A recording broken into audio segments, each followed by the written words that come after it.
درنو هیوادوالو د ملي دفاع وزارت د هوایي ځواک له لوري یوه بله بلک هاک امریکایي هلیکوپټر چې د تیر ادارې له لوري تخریب شوې وه د مسلکي او تخنیکي انجنیرانو له لوري دوباره ترمیم شوه.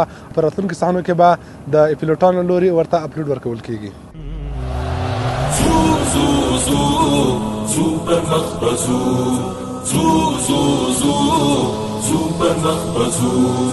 مونږ به د خپل وران ویجاړ وطن ودانو.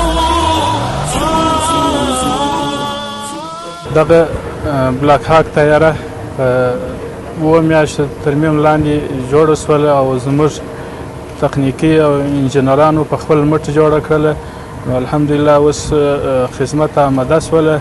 الحمدلله زموږ یوه بله طیاره هم اوس جوړیږي انشاءالله. د اسلامي امارت مشران ټوله په دې هڅه کې دي چې په افغانستان کې خپلواک قوای هوایي جوړه او رامنځته شي، په خپل لاس باندې مضبوطه او جوړه شي. نو افغانانو ټولو ته موږ دا ډاډ ورکوو چې انشاءالله په آینده کې به موږ یو داسې قوای هوایي ولرو چې هغه به پیاوړې وي او په خپل لاس به جوړه وي.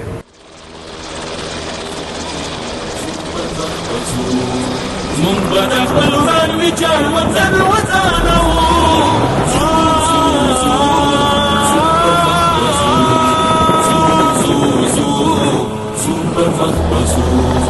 علم به د ملک په هره خوا کې خورو. پر مخ به ځو، پر مخ به ځو. وینو د شهید د ازادۍ نوې حسینه کړه، هر خوا یې رنګینه کړه، هر خوا یې رنګینه کړه. وینو د شهید د ازادۍ